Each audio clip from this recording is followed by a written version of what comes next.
Assalamualaikum warahmatullahi wabarakatuh. A'udzubillahi minasyaitonirrajim. Bismillahirrahmanirrahim. Rabbi shrahli sadri wa yassirli amri wahlul 'uqdatam min lisani yafqahu qawli. Puji dan syukur mari kita panjatkan kehadirat ilahi Rabbi Allah Subhanahu wa ta'ala. Sholawat serta salam semoga dilimpah curahkan kepada Nabi Muhammad SAW, kepada keluarganya, sahabatnya, dan kita selaku umatnya. Semoga kita mendapat syafaatnya nanti di yaumil akhir. Amin ya Allah ya Rabbal alamin. Hadirin kaum muslimin rahimakumullah. Sebelum nonton video ini, ada 3 hal yang saya sarankan dan saya berharap Anda untuk melaksanakannya, karena ini insya Allah kebaikan untuk kita semua. Yang pertama, segera ambil air wudhu, karena yang akan kita bacakan adalah ayat-ayat suci Al-Quran.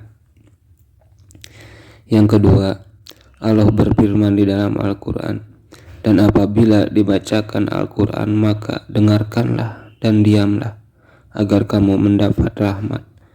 Surat yang ke-7 Al-A'raf ayat ke-204. Saya mohon jangan di skip dan dengarkan baik-baik agar kita semua paham. Dan yang ketiga, bila waktu sudah mendekati adzan, segera matikan HP-nya dan laksanakanlah sholat dulu. Cari waktu yang senggang untuk menonton video ini, karena celakalah orang yang salat yang lalai dengan sholatnya. Ketahuilah, celaka atau ajab Allah sangat keras siksanya. Bisa jadi Anda celaka karena lalai dengan sholat Anda.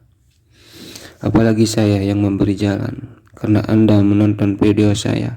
Bayangkan kalau ada 100 orang atau 1000 orang yang nonton video saya lalai dengan salatnya, berarti saya telah banyak menyesatkan manusia dari jalan Allah. Na'udzubillahi min dzalik.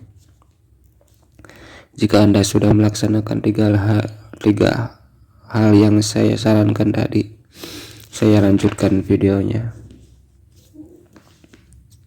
Tapi sebelumnya, mohon maaf bila nanti banyak kata-kata saya yang menyinggung perasaan Anda semua. Karena itu yang harus saya katakan.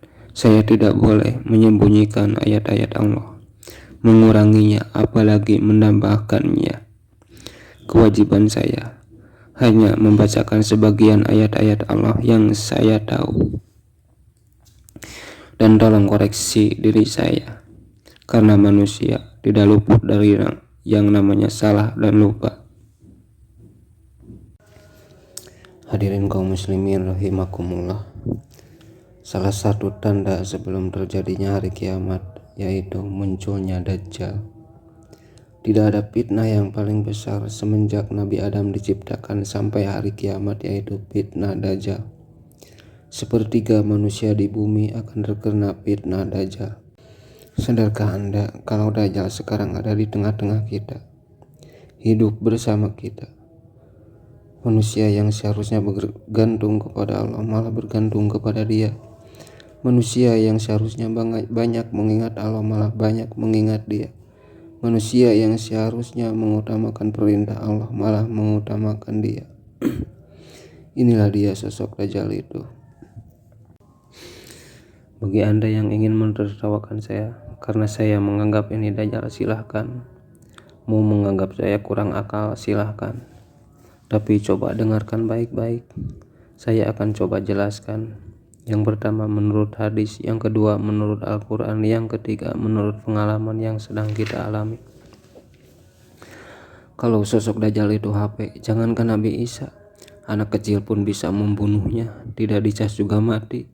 Tapi siapa sosok Dajjal yang sebenarnya yang akan dibunuh oleh Nabi Isa? Karena nanti Nabi Isa lah yang akan membunuh Dajjal, itu menurut hadis. Nanti saya akan jelaskan di akhir video.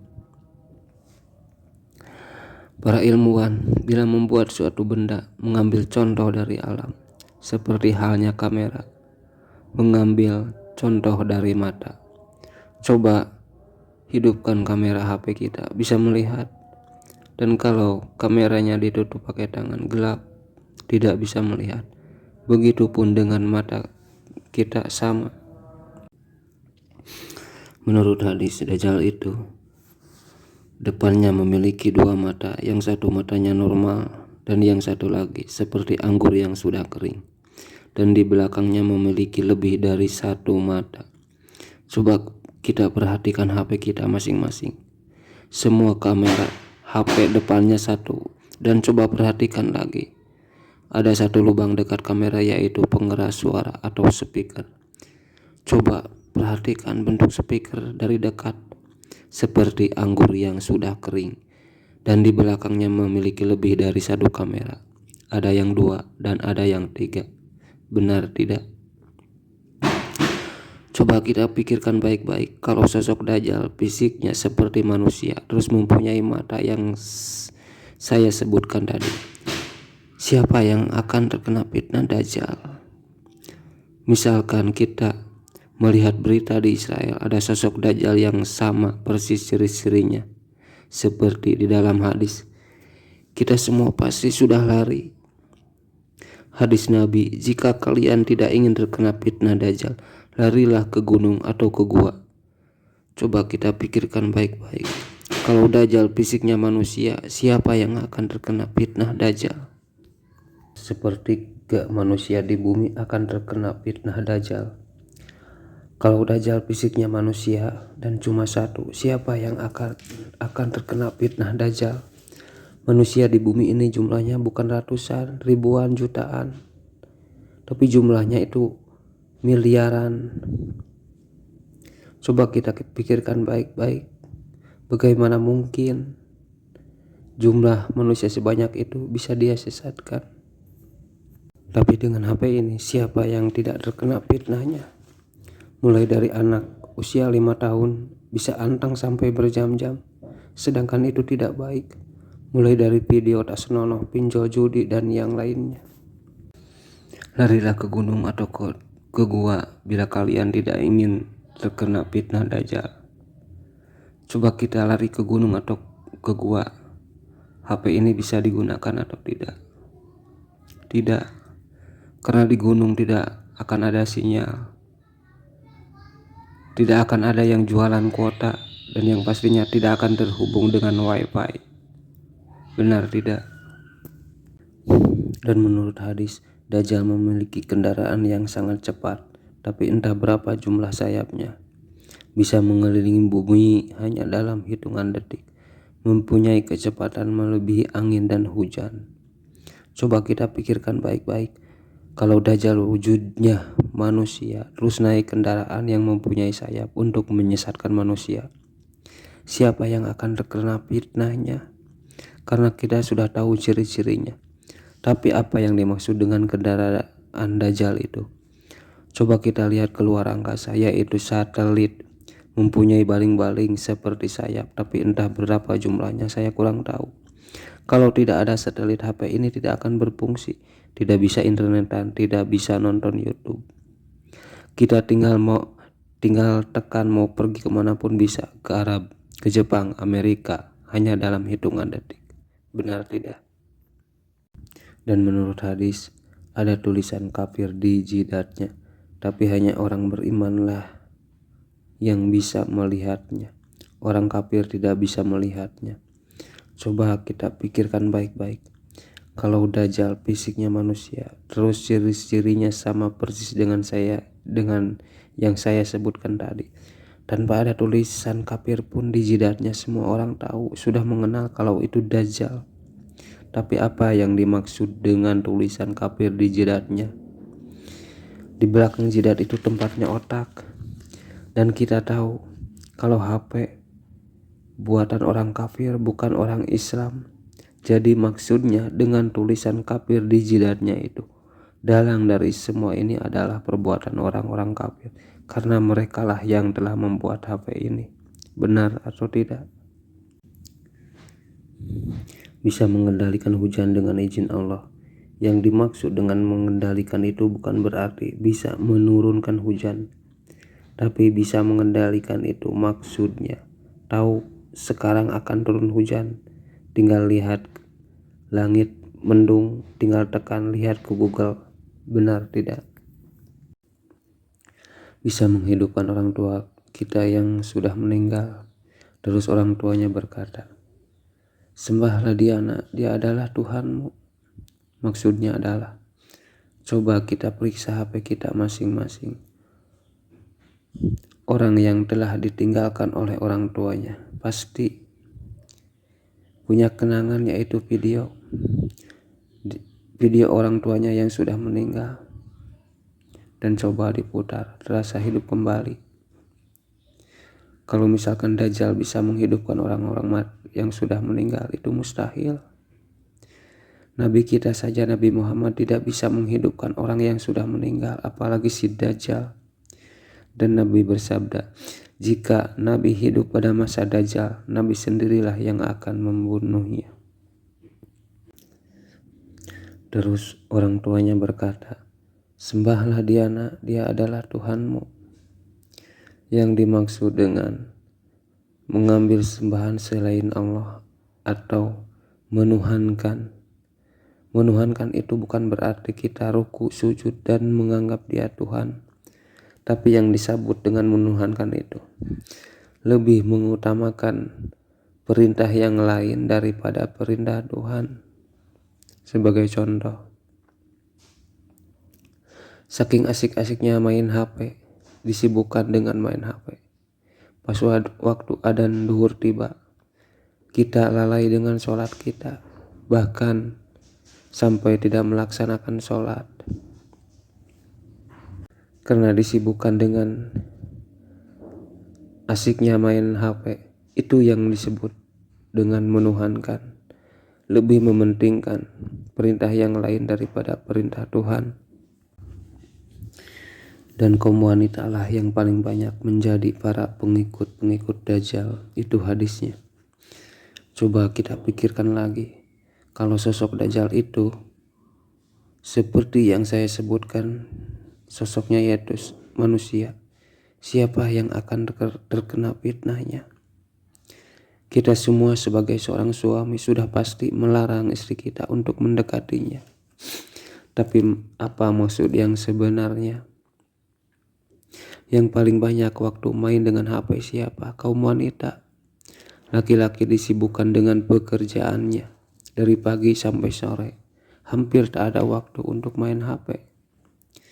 Yang paling banyak eksis di HP kaum wanita. Sebagai contoh kecil yang sering update status kaum wanita, mulai dari makanan langsung kirim lewat status WA, lagi liburan posting di WA, foto selfie wajah langsung posting di WA. Padahal kalau kita tahu semuanya itu dosa, ria.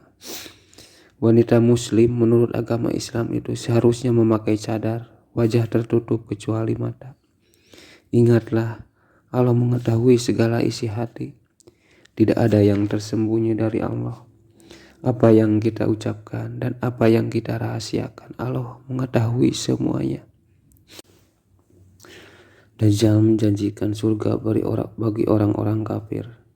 Di tangan kanannya yang dijanjikan Dajjal surga, padahal sesungguhnya itu neraka.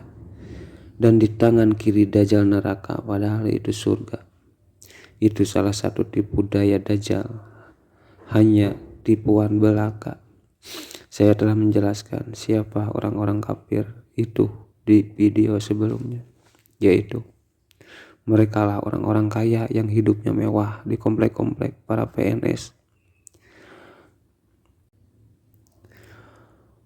Orang-orang kafir, para pengikut Dajjal akan disuburkan dengan harta yang banyak, makanan yang banyak, seperti hidup di surga. Hidup di surga seperti apa? Mau makanan apapun yang kita minta datang sendiri kepada kita. Ada yang melayani, ingin buah-buahan banyak, ingin daging yang enak banyak. Tinggal kita bicara, apa yang kita inginkan langsung ada di hadapan kita tanpa harus susah payah. Itulah kehidupan di surga. Anda tinggal tekan HP, mau makanan apapun datang ke rumah Anda. Ada yang mengantarkan tanpa harus susah payah. Apa itu hidup terasa seperti di surga? Benar atau tidak? Dan di tangan kiri yang dijanjikan Dajjal neraka, padahal itu surga.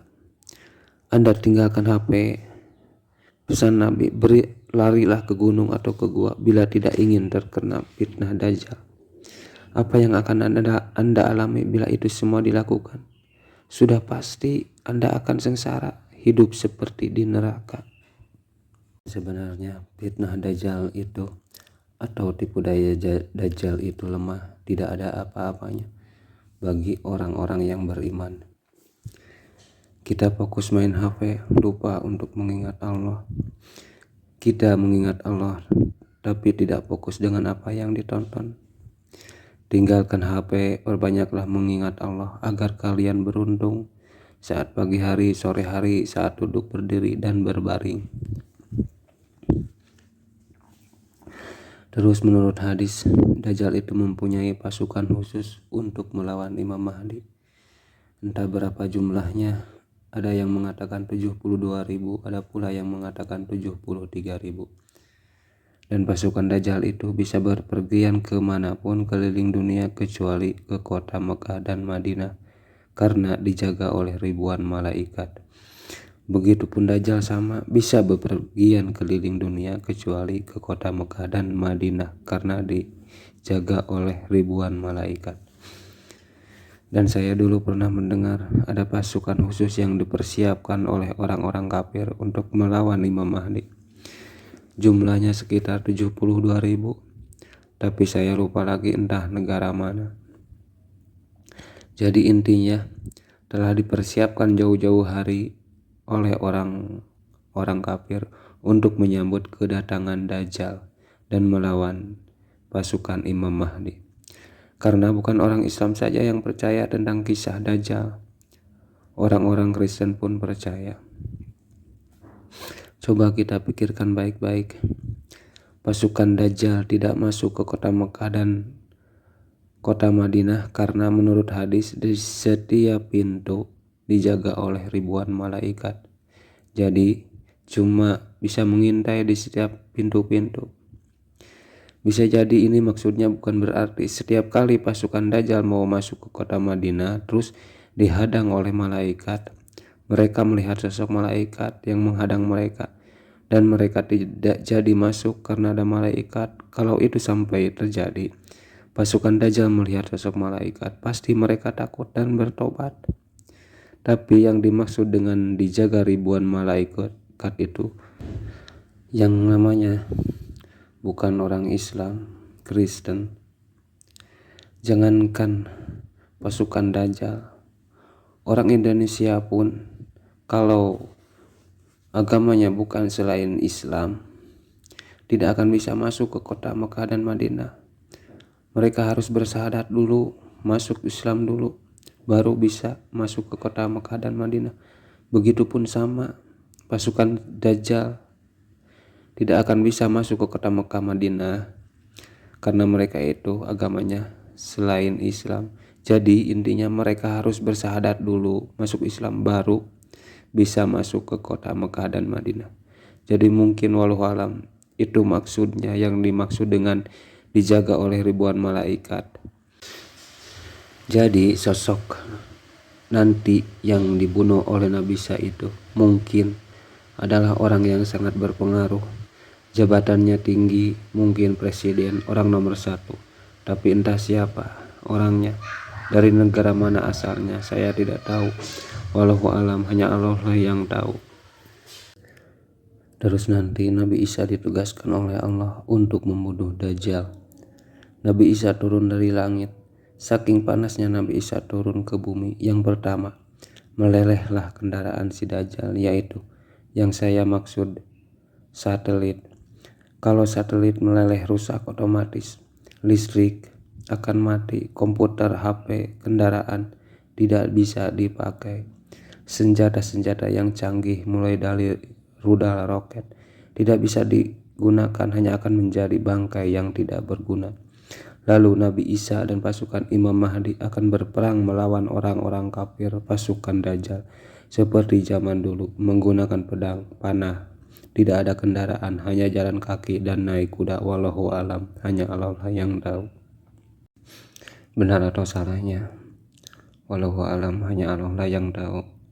Anda mau sependapat dengan saya atau tidak? Anda sendirilah yang menilainya. Mohon maaf bila penyampaian saya kurang tepat, dan mohon maaf bila banyak kata-kata saya yang tidak berkenan di hati Anda. Saya cukupkan untuk videonya.